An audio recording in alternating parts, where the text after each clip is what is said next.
I was cleaning my son's room when I found $700 hidden in his shoebox. I immediately called my wife into the room. "Hey honey, have you seen this?" "Yes, what's the big deal?" "You should be happy our son's saving money." Before I could respond, she walked out. I figured she was just on her period or something TBH. But when our 12-year-old son came home, my wife Talia appeared with the $700, counting it bill by bill when she thought I wasn't looking. "Not enough," she said quietly, then louder, looking at Adonis. "You know what happens if it's not enough." I bit my tongue until the next morning. Talia was giving Adonis 2 white pills with breakfast. "What are those?" "Vitamins," she said, but watched him swallow them like her life depended on it. "They'll help you last longer." That's when his teacher, Mrs. Swan, called me from work. "Mr. Williams, I need to talk to you about Adonis. He's fallen asleep in class 3 times this week. I'll talk to him tonight." "Mr. Williams," she paused. "Is everything okay at home?" Her question swam around my head like a shark.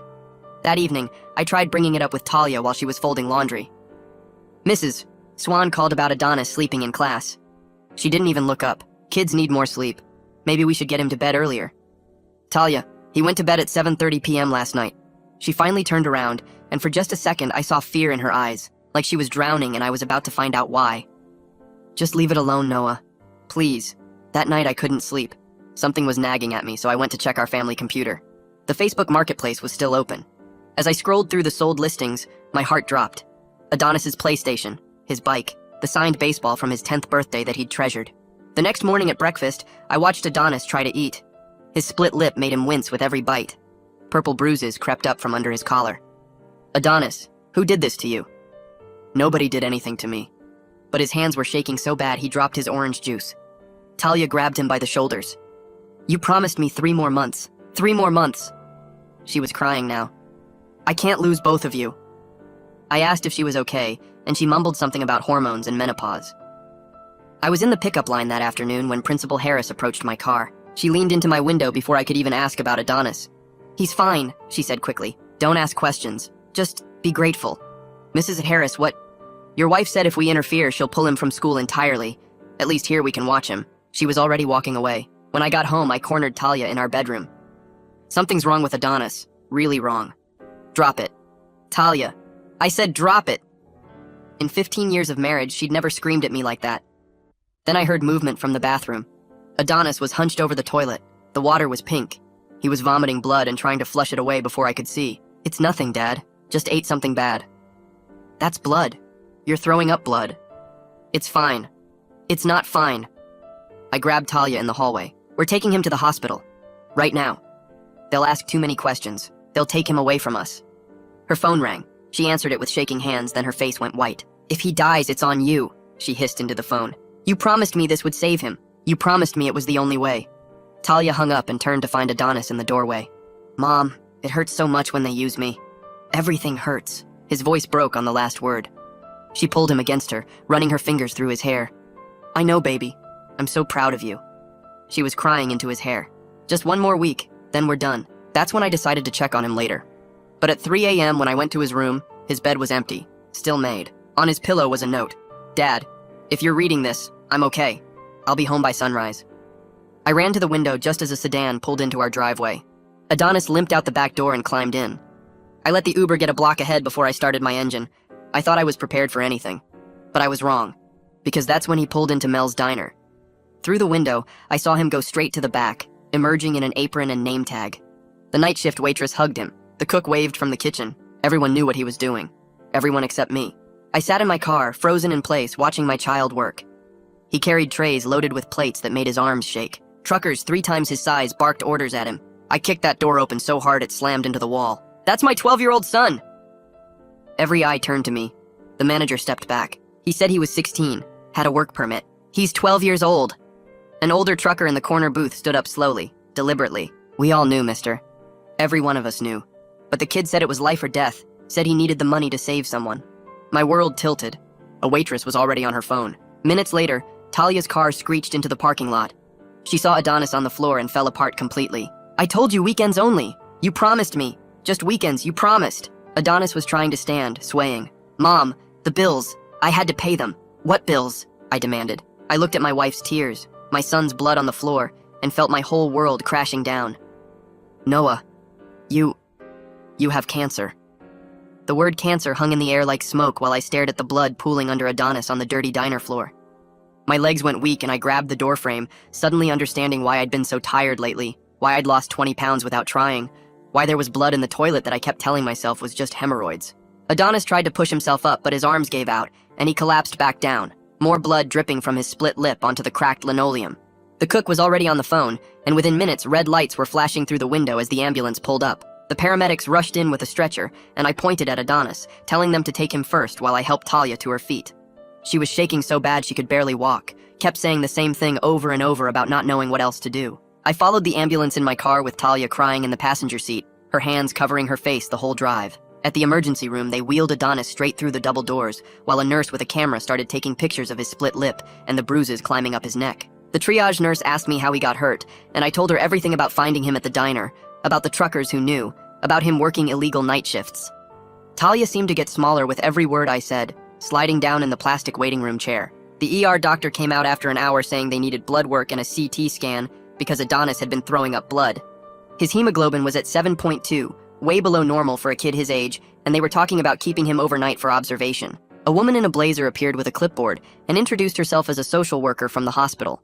Roman Reyes from CPS showed up before we even finished the paperwork, a tall man with a badge who separated us into different rooms for interviews. He asked me about school attendance and work schedules, writing everything down in a small notebook. When I mentioned Principal Harris knew about this, his pen stopped moving, and he looked up at me with hard eyes. In the other room, I could hear Talia crying through the thin walls as she talked to another CPS worker. Later, she told me she admitted finding mail from my doctor 3 months ago when I was at work, test results I'd hidden in my desk drawer. The insurance had lapsed when I switched jobs 6 weeks ago, and she panicked about the bills, thought she could handle it secretly until the new coverage kicked in next month. Brady Novak, the hospital social worker, sat with me in a small office while Adonis was getting his CT scan, spreading out forms for charity care programs across the desk. He explained each application slowly, showing me where to sign, telling me about payment plans and financial assistance I never knew existed. His kindness hit me hard because it made me realize how much trouble we were really in, how much help we actually needed. That evening, while Adonis slept with an IV in his arm, I sat in the bathroom stall and finally let myself think about all the signs I'd ignored.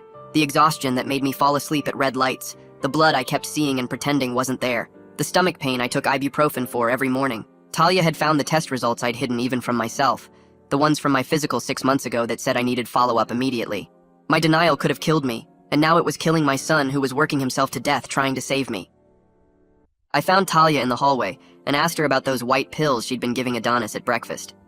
She broke down again, admitting they were caffeine pills and energy supplements she bought at the gas station to keep him awake for his shifts.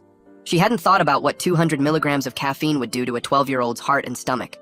Part of me wanted to scream at her, but another part understood the desperation that made her do it, the fear of losing me that made her risk losing our son. The next morning, while we waited for Adonis to wake up, Roman Reyes called to say he'd visited the diner at dawn. He confirmed Adonis had been working there illegally for 2 months, sometimes 5 nights a week from midnight to 6 in the morning. Mel was claiming he thought Adonis was 16 because of the work permit, acting shocked when Roman showed him Adonis's real age. The labor board was already involved, and the diner was facing fines that could shut it down permanently. Roman said he'd be back to interview Adonis when he was feeling better, that this was just the beginning of a long investigation. Talia gripped my hand so tight her nails left marks in my skin, both of us watching our son sleep in that hospital bed with machines beeping around him. The machines kept beeping steady until Adonis's eyes opened around 6 in the morning, and the first thing out of his mouth was asking if I was gonna die like his friend Tommy's dad did last year, from the same kind of cancer. I grabbed his hand and promised him we'd fight this together, but no more secrets and definitely no more working, and he just started crying and saying sorry over and over for not making enough money to help. Brady came in with a stack of papers while the nurse checked Adonis's IV and started explaining how our insurance gap meant we had 0 coverage for 3 whole months, right when my symptoms started getting bad. The new insurance I got through work had a huge deductible we hadn't met yet, and wouldn't cover any of the experimental treatments the doctors might want to try, so even with charity care we were looking at bankruptcy for sure. He pulled out application after application for emergency Medicaid, hospital charity programs, and drug company assistance, each one needing different documents we'd have to dig up from home like tax returns and pay stubs and bank statements. Talia and I sat at the little hospital table working through the forms together, neither of us talking, just filling out boxes and signing our names over and over while Adonis dozed. A woman in a white coat came in and introduced herself as Dr. Camilla Hudson, my new oncologist, and she scheduled my first real cancer appointment for tomorrow morning with a whole bunch of tests I couldn't even pronounce. She was nice but direct about needing staging scans right away to see how far the cancer had spread and I signed consent forms that my brain couldn't really process because I kept thinking about Adonis asking if I was going to die. The imaging center called my cell phone to schedule my PET scan and biopsy for Thursday, and the tech on the phone explained the whole procedure. While I just nodded and said okay, even though she couldn't see me, my mind stuck on Adonis's question about dying, while everything moved way too fast and way too slow at the same time. While I was down getting my first round of tests done, Talia sat with Monica Fowler, the family therapist they assigned us, and spilled everything about how she'd contacted Mel when she got desperate for cash, telling him Adonis was really mature for 12 and could handle the work. She kept saying how lots of kids work in family businesses, so she figured it wasn't that different, except deep down she knew it was totally different. But the fear of losing me made her ignore that voice in her head, and even now, with everything that happened, she still tried to defend not telling me because she thought I'd refuse treatment if I knew the cost. The next day, Adonis had to describe the night shifts to Monica, with me sitting right there listening to every awful detail about truckers who grabbed his arm. When he brought the wrong order, trays so heavy his whole body shook carrying them, burns all up his forearms from the coffee pot when his hands got too tired to hold steady.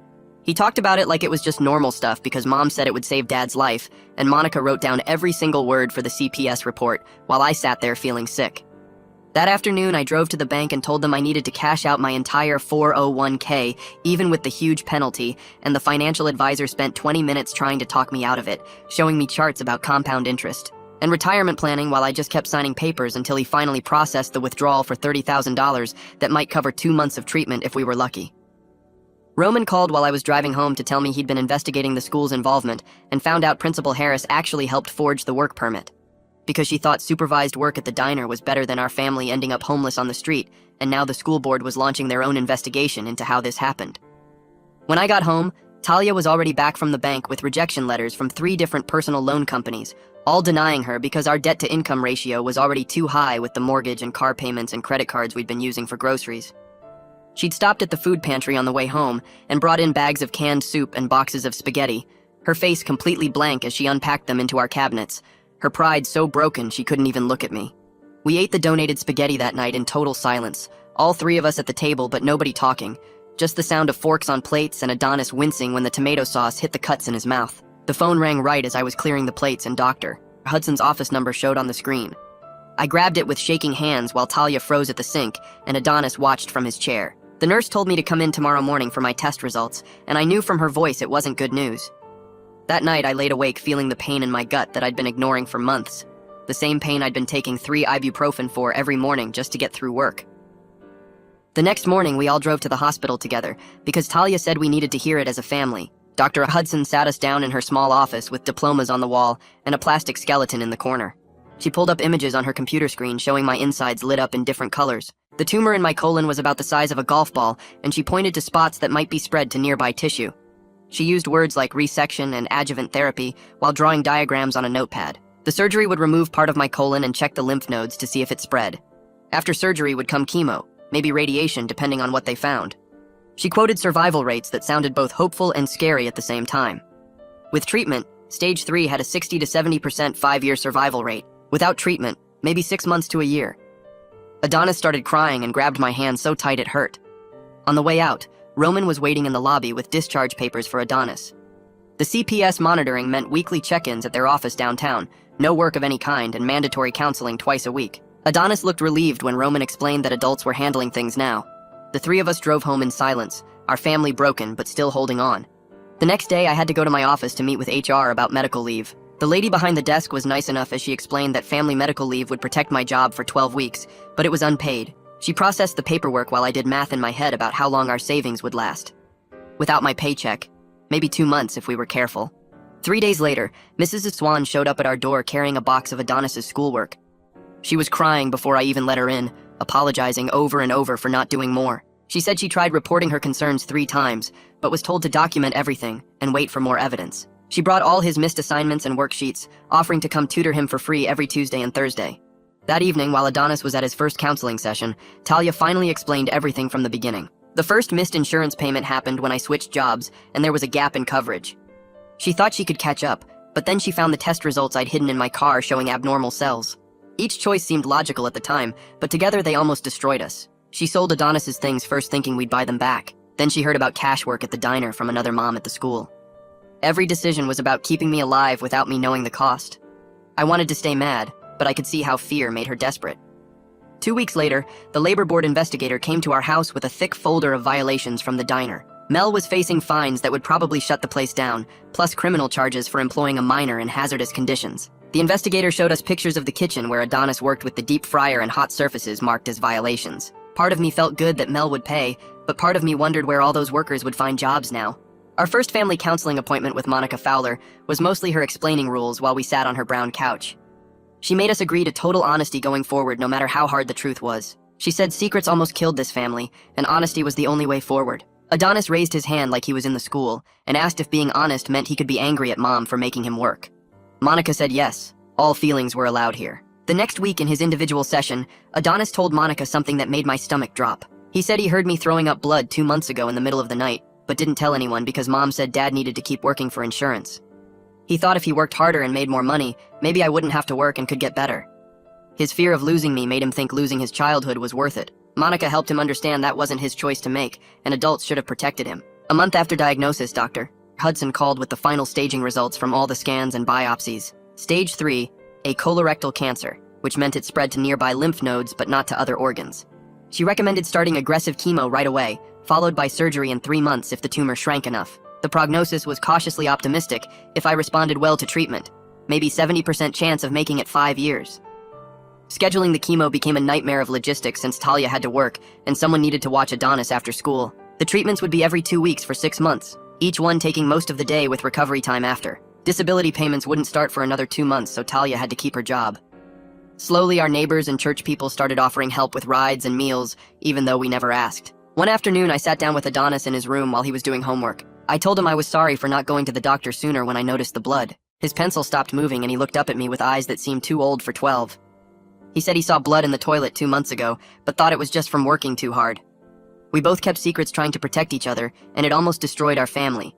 The next day, Roman called Talia into his office downtown, while I waited with Adonis in the lobby. Through the glass door, I could see him showing her papers and her face going white. She came out shaking and grabbed my arm hard enough to leave marks. In the car, she told me Roman said she could face criminal neglect charges if she missed even one appointment or counseling session. The threat of losing Adonis forever changed everything about how she acted. She started keeping a calendar with every meeting circled in red and set 5 alarms on her phone for each one. My boss called that week to tell me the FMLA paperwork went through, but reminded me it was unpaid leave. We spread all our bills across the kitchen table that night, sorting them into 3 piles. The mortgage and utilities went in the must-pay pile. Credit cards and the car payment went in the delay pile. Everything else went straight to collections. Talia's hands shook as she moved each bill, and I could see her calculating how bad our credit would get. 3 days later, Roman got a call that surprised him enough to call us immediately. The older trucker from the diner wanted to testify about what he saw that night. Roman met with him, and the guy admitted he should have called someone when he first saw Adonis working there. He said he thought tipping extra was helping, but now he knew better. His testimony would help the case against Mel since he saw everything firsthand. That same week, the local news picked up the story about Principal Harris and the school board meeting. She stood at the podium admitting she failed to protect a student in her care. The board voted to demote her, but let her keep teaching, which made some parents angry. A letter arrived at our house 2 days later with her handwriting on the envelope. Talia grabbed it from the mailbox and ripped it into tiny pieces without reading it. She threw the pieces in the trash and slammed the lid shut. Monday morning, the school called because Adonis got into a fight during lunch. Some kid called Talia a criminal who should be in jail, and Adonis punched him in the face. The principal found him crying in the bathroom afterward with bloody knuckles. When I picked him up, he could barely look at me. Monica saw him that afternoon for an emergency session and helped him understand that being angry was normal after everything that happened. She taught him ways to handle the anger without hurting himself or others. Our next family counseling session focused on setting up rules for our house going forward. Monica made us write them on a poster board that we hung on the fridge. Adonis's only job was school and being a kid. Talia had to share all money decisions with me before making them. I had to tell someone immediately if I felt sick or saw blood anywhere. They seemed like simple rules, but we needed them written down to remember. The cancer center scheduled my first chemo for the following Tuesday morning. I sat in the chair while the nurse hooked up the IV and explained what would happen. The medicine went in cold and I could feel it traveling through my veins. Within 3 hours, I was throwing up everything in my stomach. Talia held a bucket under my face while I heaved and shook. She rubbed my back and whispered that she was sorry over and over between my gagging. We both ended up crying on the bathroom floor that night. 2 weeks later, the first stack of medical bills showed up in our mailbox. The total after insurance was $47,000, with more bills still coming. The charity care Brady helped us apply for covered 60%, which left us with $18,000 to pay. The billing department set up a payment plan of $200 a month for the next 10 years. Our budget was already stretched so thin that even that amount seemed impossible. I found Talia at the kitchen table one night writing on notebook paper. She crumpled it up when she saw me and threw it in the trash. After she went to bed, I pulled it out and smoothed the wrinkles. It was a letter to Adonis apologizing for making him grow up too fast and stealing his childhood. She wrote about how she would never forgive herself for what she put him through. I brought it to her the next morning and we talked about forgiveness being something that takes time. She said she wasn't ready to forgive herself yet and might never be. The days blurred together with appointments and treatments and counseling sessions that all felt like punishment, even though they were supposed to help us heal. 3 weeks later, the school called about Adonis having a meltdown during state testing. The room went dead quiet, and he just started shaking and couldn't breathe right. Mrs. Swan grabbed him and got him to the counselor's office fast, while the other kids kept taking their test. The counselor sat him on the floor and talked him through breathing exercises until his hands stopped shaking. She explained later that silence was a trigger now because the diner was always loud with truckers yelling and dishes clanging. Adonis learned to raise his hand when he felt panic coming, and the teacher would let him step into the hallway. The next Monday, Roman showed up at our door for the monthly CPS check without warning. He walked through every room taking notes on his clipboard while we followed behind, nervous. Adonis was at the school, so Roman asked to see his grades and attendance records, which Talia pulled up on the computer. Everything looked good, and Roman wrote that we were following all the requirements they set. He mentioned if we kept this up for 3 more months, he'd recommend closing our case completely. The threat of losing Adonis still hung over every single thing we did, but at least Roman seemed happy with our progress. 2 days later, we got a letter saying the labor board scheduled a hearing about the diner for next month. Our legal aid lawyer met with us at her cramped office downtown to explain what would happen. She said we'd each have to testify about what we saw and what Adonis went through working there. Adonis sat quiet the whole meeting, but I could see his leg bouncing under the table when she mentioned facing Mel in court. The lawyer said his testimony was the most important part since he was the victim. That night at dinner, we talked about whether to push for criminal charges against Mel or take whatever plea deal they offered. Adonis said he wanted Mel to go to jail for what he did, but also just wanted everything to be over. Talia thought we should let the prosecutor decide since they knew what cases actually won. I agreed because none of us really understood how the legal system worked anyway. The following week, I went for my 3-month scan to see if the chemo was working. Dr. Hudson came in with the results looking serious, which made my stomach drop. The tumor had shrunk, but not as much as she hoped it would by now. She wanted to add a stronger drug to my treatment, but warned it was expensive, and insurance probably wouldn't cover it. Brady spent hours on the phone fighting with the insurance company while we sat in the waiting room panicking about money. They denied it twice before Brady figured out the right codes to use on the appeal. Meanwhile, our landlord taped an eviction notice to our door for being 2 months behind on rent. I called him right away and begged for more time to figure something out. He agreed to let us stay if we paid half now and set up a payment plan for the rest. The stress made my blood pressure shoot up so high that Dr. Hudson had to adjust my other medications. Every single system seemed designed to kick you when you were already down. That Thursday was our family counseling session with Monica, and something finally broke open in Talia. She started sobbing so hard she couldn't talk for 5 whole minutes. When she finally got words out, she said she was so scared of being a widow at 38. She turned to Adonis and begged him to forgive her for making him work. She said she thought she was saving our family, but she almost destroyed it instead. Adonis sat frozen for a minute, then got up and hugged her for the first time since everything started. Monica said this was progress even if it didn't fix everything yet. The healing would take way longer than the hurting did. Over the weekend, Adonis had to write an impact statement for the labor board hearing. His teacher stayed after school to help him organize his thoughts and fix his grammar. He wrote about missing school and throwing up blood and being too tired to play with friends. He practiced reading it out loud to us over and over until he could get through it without crying. Each time he read it, he stood a little taller and spoke a little louder. His teacher told him his voice mattered and people needed to hear what happened. Sunday morning, the pastor announced the church took up a special collection for our medical bills without even asking us first. They raised $8,000 in one service, which made Talia cry with embarrassment. She kept saying we didn't deserve charity after what we did to Adonis. I reminded her that Adonis working was also charity, but the bad kind that hurt him. This was people actually helping the right way without asking for anything back. The next afternoon, the prosecutor called to explain what would probably happen with Mel's case. She said he'd most likely plead guilty to misdemeanor child endangerment to avoid trial. He wouldn't go to jail, but would pay big fines and have to pay Adonis back for all his work, plus extra for damages. It didn't feel like enough punishment, but our lawyer explained that these cases hardly ever ended with jail time. She said the difference between justice and closure was something we'd have to figure out for ourselves. That night before the hearing, we sat around the kitchen table picking at leftover pasta nobody really wanted to eat. Adonis kept folding and unfolding his impact statement, while Talia chewed her fingernails down to nothing. I watched them both trying to find the right words, but nothing came out for the longest time. Finally, Adonis said he just wanted people to know it hurt, and Talia said she wanted it over, and I said I wanted him to feel heard, and we all nodded like that fixed anything. The courthouse the next morning was smaller than I expected, just a regular government building with metal detectors and tired security guards. We found the right room, and there was Mel already sitting with his lawyer at a table up front. He looked older somehow, his shoulders hunched forward like he was trying to make himself smaller. The judge came in and started reading case numbers and legal stuff I didn't really understand, while Adonis gripped my hand so tight it hurt. Mel's lawyer stood up first and started talking about misunderstandings and how his client thought the work permit was real and were accepted full responsibility for not checking more carefully. The judge cut him off and asked Mel directly if he knew Adonis was 12, and Mel just nodded without looking up. She ordered the maximum fines the law allowed, plus full restitution of all the money Adonis earned, plus penalties that came to almost $20,000 total. When my turn came to testify, I stood up on shaky legs and told them about finding my son at 3 in the morning, about the blood and the bruises, and finding out I had cancer all in the same night. I explained how medical debt made us desperate enough that my wife thought this was the only way, how the bills kept coming faster than we could pay them. The judge listened without interrupting, sometimes writing notes, sometimes just watching my face. Then Adonis stood up with his paper shaking in his hands and read about falling asleep at his desk and throwing up blood and being too tired to play with his friends. His voice got stronger as he went, talking about carrying trays that made his arms burn and truckers who yelled at him when he was too slow. The whole courtroom went silent, except for Talia crying into her hands.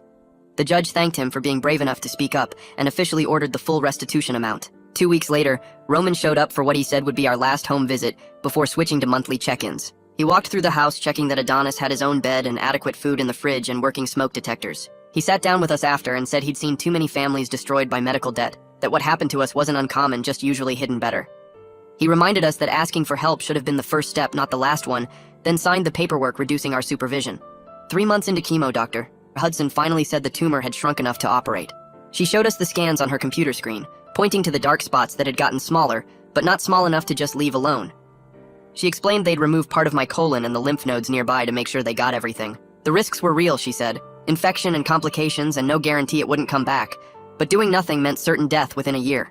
We scheduled it for 2 weeks out. Surgery day came too fast and too slow at the same time. I kissed Talia and Adonis goodbye in the pre-op room, while nurses put IVs in both arms and made me count backwards from 10. I made it to 7. 5 hours later, I woke up with a tube down my throat and machines beeping everywhere. The surgeon was already there telling Talia they got clean margins, that it looked contained, but they wouldn't know for sure until the lab results came back. I tried to talk but couldn't around the tube, so I just squeezed her hand. They moved me to a regular room the next day, and that's when I saw the bag attached to my stomach, this clear plastic thing collecting what used to go in the toilet. The nurse showed Talia how to empty it and clean around the stoma, which is what they called the hole in my belly. For the next 3 weeks, Talia did everything for me without complaining once. She emptied that bag 4 times a day and helped me shower and change the bandages when they got gross. She treated my broken body like it was just another chore that needed doing. No big deal, even when I could see her fighting not to gag. Adonis brought his homework to my room every afternoon and did it sitting in the visitor chair, keeping me company without needing to talk much. Around that same time, Monica found a support group at the hospital for kids with sick parents. Adonis didn't want to go at first, but we made him try it once. He came back talking nonstop about this kid whose mom had MS and another whose dad had a brain tumor. He said they understood what it was like to be scared all the time that your parent might die. He went back the next week on his own. Then the letter came from the emergency grant Brady had applied for months ago. $15,000 approved for medical debt relief. Combined with the church fundraiser and the charity care discount, we were down to about $18,000 total. Still massive, but Brady helped us set up a payment plan we could actually manage without losing the house. We'd be paying $150 a month for 10 years, but we'd make it work somehow. 2 days later, I got the call from HR while sitting in the hospital cafeteria eating a dry sandwich. They confirmed my job was protected under FMLA, but said the promotion I'd been up for went to someone else since I couldn't commit to the travel schedule. I told them I understood and hung up feeling grateful just to have a job to go back to when this was all over. That same week, the school board held an emergency meeting about our case, and Principal Harris stood up in front of everyone to explain how she'd failed to report what she knew about Adonis working. The board voted to implement new mandatory reporting policies with direct hotlines to CPS and required training for all teachers on recognizing child labor signs. Adonis watched the news coverage from his spot on the couch and said maybe other kids wouldn't have to go through what he did. Brady came by the house 3 days later with a stack of paperwork and started walking us through all the community resources available. He signed us up for the food bank that delivered boxes every Tuesday, got our electric bill reduced through a hardship program, and enrolled us in free counseling sessions at the cancer center. We sat at the kitchen table filling out forms while he explained each program, and I realized we'd been too proud to ask for help that had been there all along. The following Monday, Roman showed up for what he said would be our final official CPS visit. He walked through the house checking off items on his clipboard and asking Adonis questions about school and home life. After an hour, he sat us all down in the living room and said the final report would recommend closing our case with just periodic courtesy checks. He shook our hands and told us we were one of the families that actually made it through together, even if we had scars to show for it. 3 weeks after surgery, the pathology report finally came back, and Dr. Hudson called me personally to deliver the news. The margins were completely clean with no lymph node involvement, which was the best possible outcome we could have hoped for.